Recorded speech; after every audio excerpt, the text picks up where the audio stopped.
Hi everyone, so today's video is going to be kind of following me around, doing some bits with the pets and also doing some stuff with the farm. So a couple of you on my recent video have said that you'd be interested in seeing some of the stuff that is involved with the farm. So I thought I would show you some of that. Morning puppy. Hi. Morning. You sleepy boy.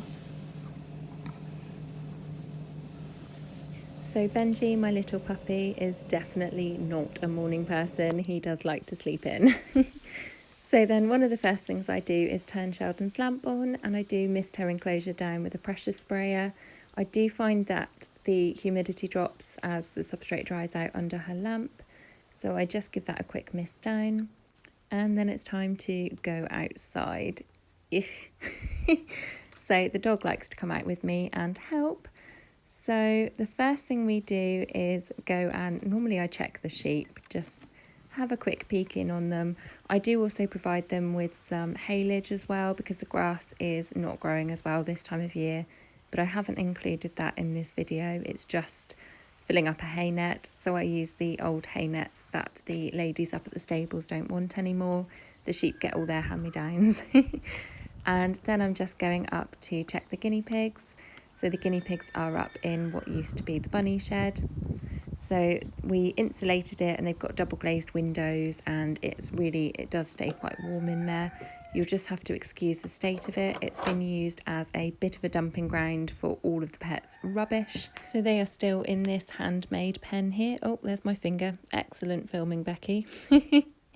So I just top up their food. I'm still using the Burgess XL nuggets. Just to give their enclosure a little bit of a general tidy up, top up water, hay, all that sort of thing. Nothing all that exciting. It was really difficult to put these bottles in with one hand and film with the other, so you'll have to excuse that. So you'll see Speedy a little bit. Treacle tends to sleep and hide. She is incredibly lazy, but that's Speedy there.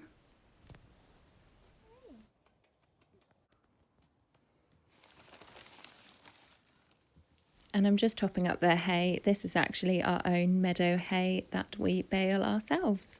So that's a fun fact. So we know exactly what's gone into it and how it's been made.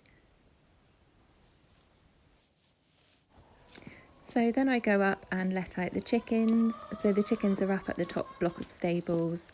So we've currently got 10 chickens and then the chicks that one of them brought back the other day. So if you want to hear about that, that's in my Pet Update 2020 video. So we've got them, we've got the cockerel and we've got the guinea fowl. So there's 8 guinea fowl, 1 cockerel, and currently Darwin has gone wandering. So she hasn't come back for a while now, so I'm wondering if she's gone off to be a wild duck, which is something that we were half expecting. Darwin was our rescue duck who we raised from a duckling that was abandoned by its mum in the wild. So I'm wondering if she's gone off to be a wild duck. Our neighbours actually have a huge pond, so I think she might have gone down there, but who knows? She probably heard another duck flying overhead and has gone off with that one. I'm not sure, so the wild was probably calling her. We may see her again or we may not. So unfortunately you're not going to see Darwin in this video, but really it's for quite a nice reason. I think she's gone off to be a duck. So here are all the chickens. So in the mornings I check up round the stables, I check that all the girls up in the yard have got hay and the muck doesn't need emptying, all that sort of thing.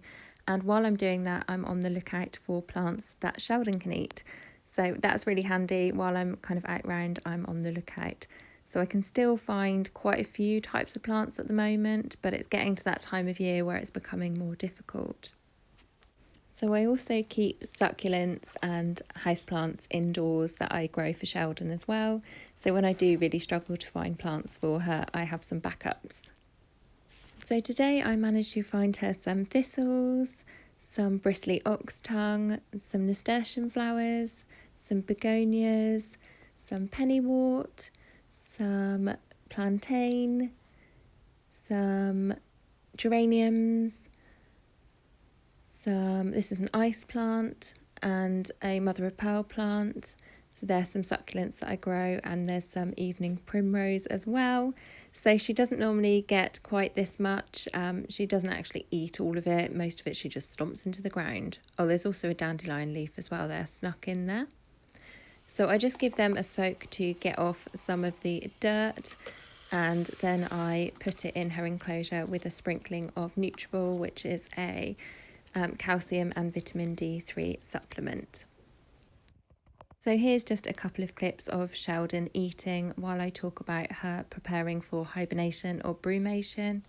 So she is actually starting to slow down a bit. She's waking up later in the day and she's going to bed earlier.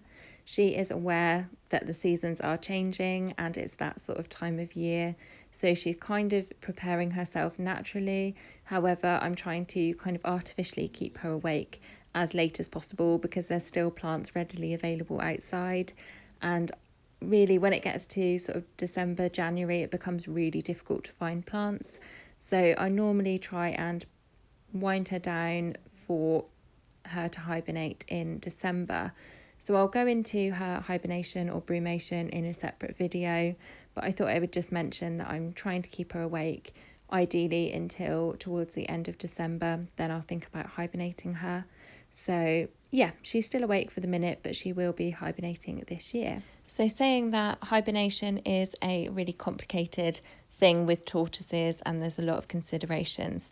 So if you're thinking about hibernating, please do your research first and make sure that you're following all the right steps, because you need to wind them down properly so that their stomachs don't have food in.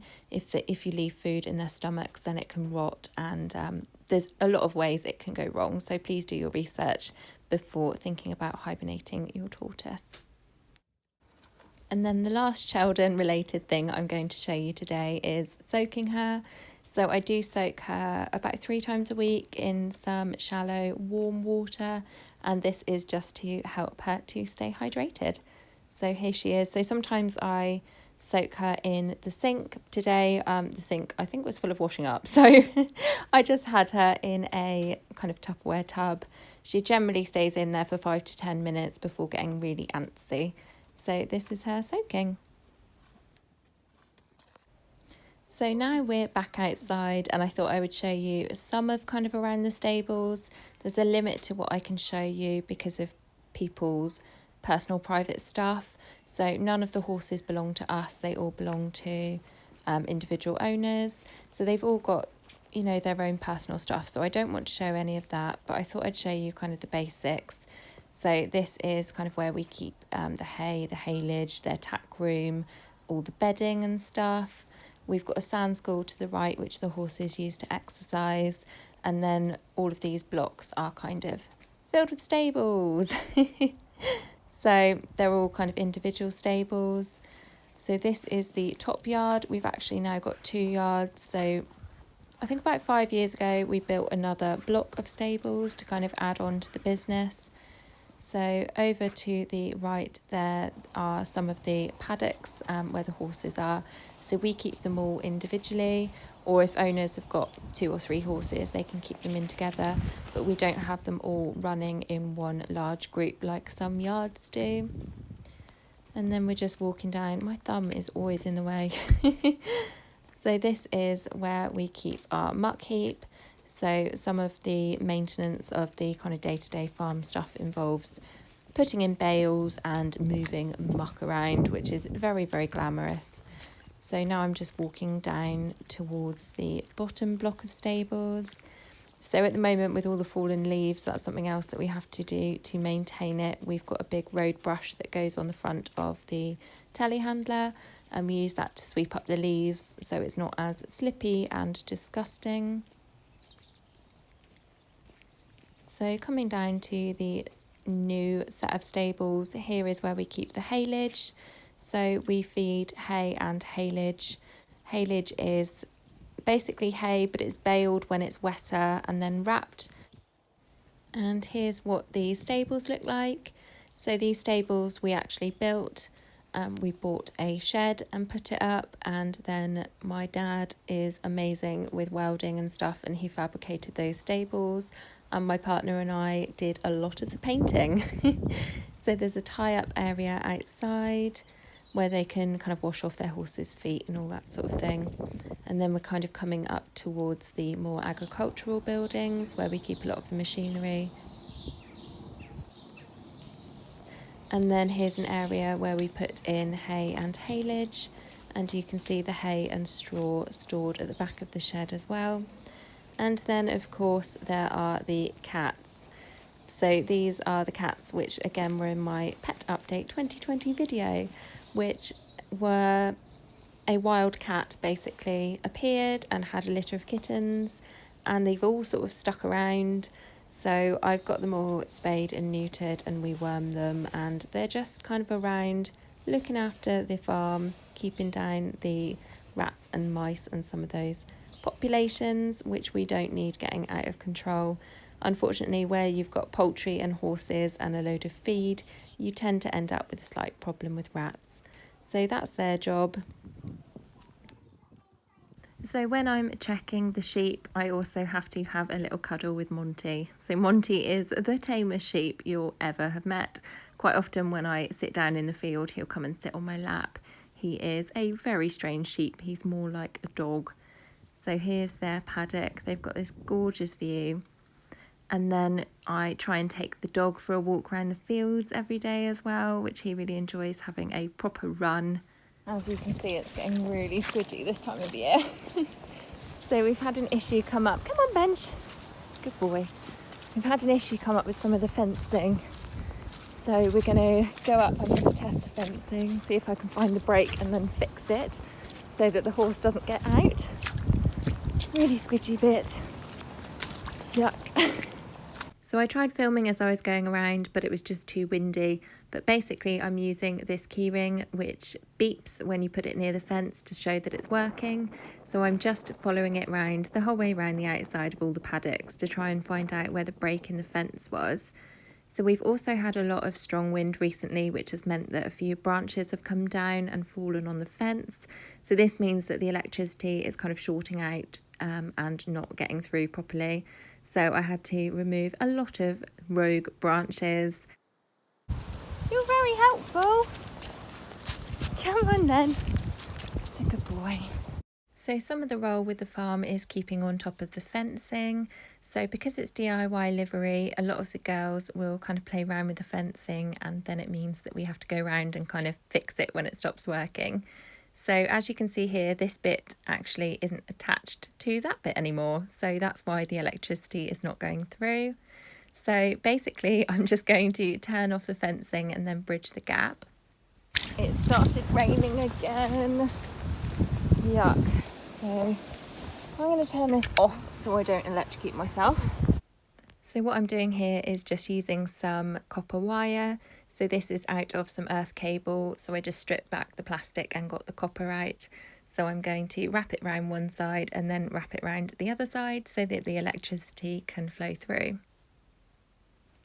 So then I just turn the fencer on again and go around and test it, and this actually fixed it.